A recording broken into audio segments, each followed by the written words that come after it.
আর দুনিয়াতেও জামা হাত সম্পদ আমি জমা করে রাখি আর বারবার সংরক্ষণ করার চেষ্টা চালাই। এই দুইটা গুণ চরিত্র যাদের ভেতরে আছে আমার আল্লাহ তাদেরকে লাজা দিয়ে প্রবেশ করাবে। বলেন নাউযুবিল্লাহ।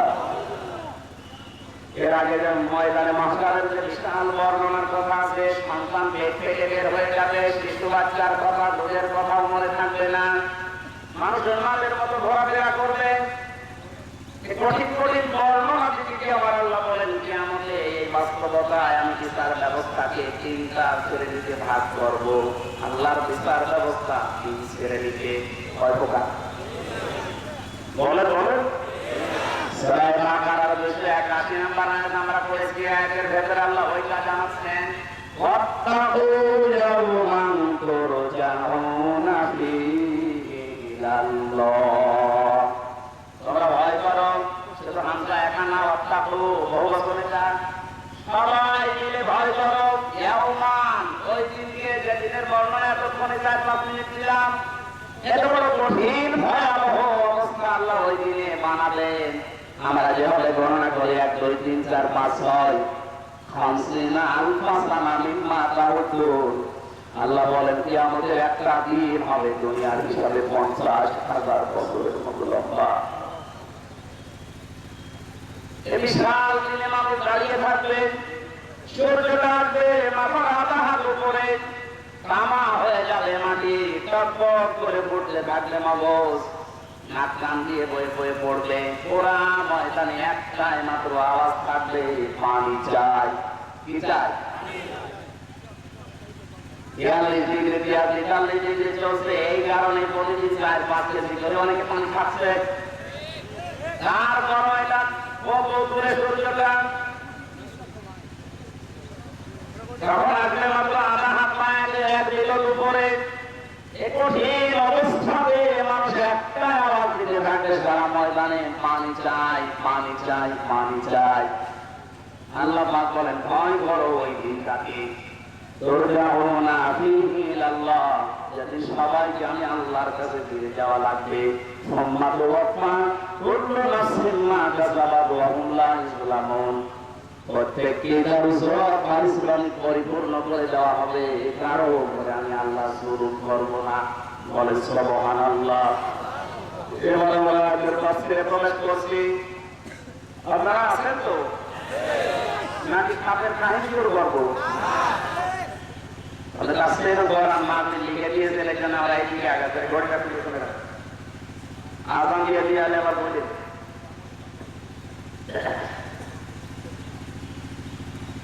জেলিনের বিচার ব্যবস্থার কথা এবার বলছিলাম। তিনটা শ্রেণীতে পেয়েছি ইবনে কাসির তাফসীরে। 1 নম্বরে মহান আল্লাহ বিচারের ব্যবস্থা যেটা বানিয়েছে, আল্লাহর বিচার ব্যবস্থায় কোনো অবিচার নেই। জবাব দেবেন বললাম ছাত্রের মতো, আল্লাহর বিচার ব্যবস্থায় কোনো অবিচার। আরো জোরে বলেন, আল্লাহর বিচার ব্যবস্থায় ন্যায় বিচার করলে সবাই ধরা খাবে।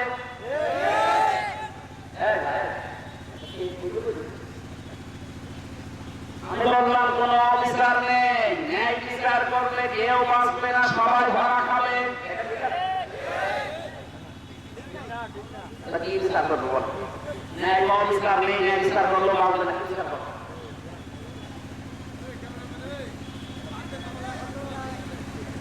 আল্লামা ইমামউদ্দিন রাহমাতুল্লাহ আলাইহি তাফসীর করতে গিয়ে আয়াতের ইয়াওমান এই শব্দের ব্যাখ্যায় ভয়াবহতাকে তিনি উল্লেখ করেছেন। এরপরে বলেন আল্লাহর বিচার ব্যবস্থার অবিচার নেই, ন্যায় বিচার করলে তো বাঁচবেন না।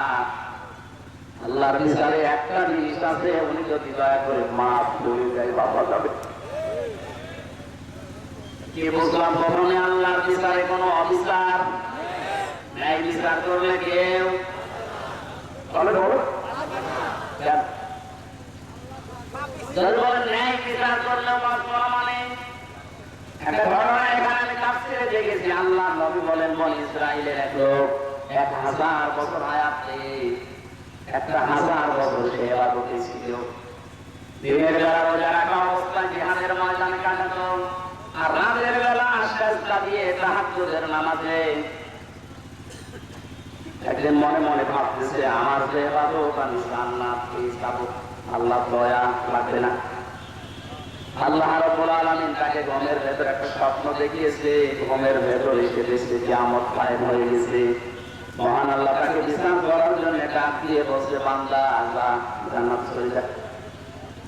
লোকটা মনে মনে চিন্তা করে, আমি এত বছর ইবাদত করলাম, আল্লাহ আমাকে একটু থ্যাংক ইউ, ধন্যবাদ, স্বাগতম, শুভেচ্ছা কিছু দিল না, তাহলে বলতে দাও জান্নাতে চলে যা। একটা কথা হইল, আমি যা করেছি আমার এটা নিয়ে আমি জান্নাতে যেতে পারি। আল্লাহ তার মনের অবস্থা বুঝতে পেরে ডাক দিয়ে বলে, বান্দা ফেরেশতারা একে নিয়ে জাহান্নামে যে জায়গায় গরম ওঠে ওই জায়গাতে একটু ঘুরিয়ে দিয়ে আয়। ওখান থেকে ধরা ছিল, হঠাৎ করে দেখে পানির পিপাসায় তার কলিজা ফেটে যায়। বলে, ফেরেশতারা আমার একটু পানির ব্যবস্থা করে দাও। ফেরেশতারা বলে, এখানে ফ্রি পানি পাওয়া যাবে না, পানি পেতে হলে তোমার ইবাদতের কিছু আমাকে দেওয়া লাগবে। যা বলেছে এতদিন অর্ধেক দাও, জীবন বাঁচবে না, ইবাদত করবো কি দিয়ে দিলাম অর্ধেক।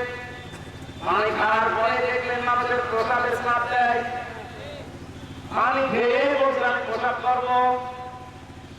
এখানে প্রসাদ সেখানে সেখানে করা যাবে না, ব্যবস্থা আমরা করে দিতে পারি, বাকি যা আছে ইবাদত ওইটাও দিয়ে দেওয়া লাগবে। আমার এদিকে সহ্যের বাইরে চলে যায়, করবো কি ওটা যা দিয়ে দিলাম।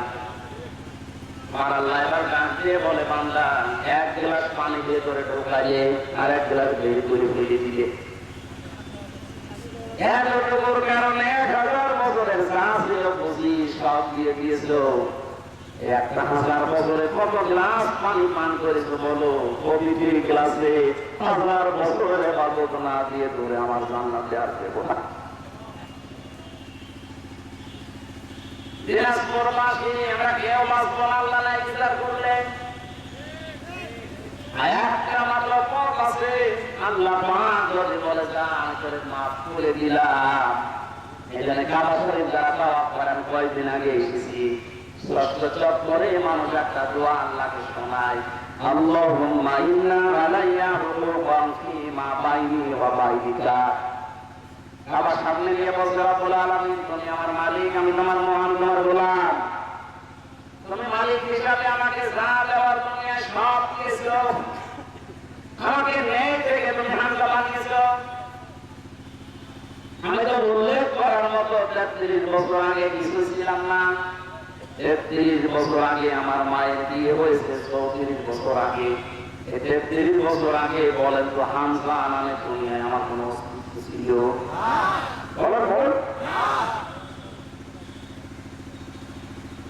বাবা মায়ের বিছানায় ছিল, এই জন্য ওখান থেকে আমার আল্লাহ 4-8টা জিনিস বানিয়েছিল। বিজ্ঞান প্রমাণ করছে, ফালে ইয়ানজুরিল ইনসানু মিম্মা খুলিকা মিন মাইন দাফিকিন ইয়াখরুজু মিন বাইনিস সুলবি ওয়াত তারাইব। আল্লাহ পাক বলেন, নজর করে না মানুষ কি তার জন্মের দিকে কি জিনিস জানে আল্লাহ তারে বানালাম। বাবার স্ফলিঙ্গ দিয়ে দ্রুত গতিতে যে পানিটা বের হয়ে চলে আসে, এখান থেকে 40,000 মানুষ তৈরি হওয়ার ক্ষমতা ওই ভিতরে থাকে। এগুলো যেতে থাকে মায়ের রেহেমের ভেতরে, সাথে ধাক্কা লেগে হয়তো অনেকে পড়ে যায়, শেষ পর্যন্ত যেতে পারে না। আমি আল্লাহ দয়া করে তোকে ওখানে পাস করিয়ে হামজা বানানোর জন্য পৌঁছিয়ে দিয়েছি। ওখানে যাওয়ার পরে মায়ের জেনা পাক পানিটার ফলি ছিল, ওইটা দিয়ে বাবার এইটা দিয়ে আল্লাহ 4-8টা জিনিস বানান, চুল, রগ, হাড় আর পর্দা, রক্ত, গোশত, চর্বি আর চামড়া। বিজ্ঞান এখন কম্পিউটারে দেখতে পাচ্ছে 8টা জিনিস হলে মানুষ হয় না, মানুষ পরিপূর্ণ রূপ দিতে হলে 13টা জিনিস লাগে। আল্লাহ যে রব নাম নিয়েছেন, রব্বিন নাস করেছিলেন, হযরত ওমরের মর্যাদা এই কারণে যে আমি মানুষের রবের কাছে আশ্রয় চাই। রব মানে প্রতিপালক, লালন পালনকারী, চাওয়ার আগে যিনি জিনিস দিতে পারে আর দিতে তার নাম রব। তার নাম কি? আমার আল্লাহ আমাকে চাওয়ার আগে মায়ের পেটের ভেতরে 5টা জিনিস দিয়েছিলেন, শ্রবণ শক্তি, দর্শন শক্তি, বাক শক্তি, আঁখের শক্তি আর ঘ্রাণ শক্তি। বসে আছে একটু হেফাজত করে বলেন তো নিজে, হ্যাঁ একটু চিন্তা করে যদি আল্লাহ একটাও কম দিত, আপনি পরিপূর্ণ মাস্টার হয়ে আসতে পারতেন। আল্লাহ যদি আপনাকে দর্শন শক্তি না দিত, সূরা নাহলের 14 নম্বর পারা, 14 নম্বর পৃষ্ঠা, 14 নম্বর লাইনের 78 নম্বর লাইন আয়াতে আছে, এটা আছে অংশে ওয়াজআলা লাকুমুস সামআ ওয়াল আবসারা ওয়াল আফইদা ইলা আখির আয়াত। আল্লাহ তাআলা বলেন শ্রবণ শক্তি, দর্শন শক্তি, বাক শক্তি, আকেল শক্তি, ঘ্রাণ শক্তি, পাঁচটা জিনিস আমি নিজে করে দিয়েছি। একটা বারের জন্য তো চিন্তা আসে না, যদি আমি তোরে একটা না দিতাম তুই দুনিয়ায় আসতে, কিন্তু অপূর্ণাঙ্গ হয়ে মানুষ করে খানা বলতো। যদি এই দর্শন শক্তি, শ্রবণ শক্তি না থাকতো, আপনাকে মানুষ খালা বলে ডাকতো। বাক শক্তি আল্লাহ না দিলে আপনি বোবা হয়ে আসতেন, মানুষ বোবা বলতো। এরকম বোবা আসে না দুনিয়ায়? এই জন্য আবার সামনে দিয়ে বলা লাগছে, আল্লাহ আমি তো নেই থেকে পর্যন্ত এসেছি, তুমি আমাকে জানা যাওয়ার সব দিয়েছো।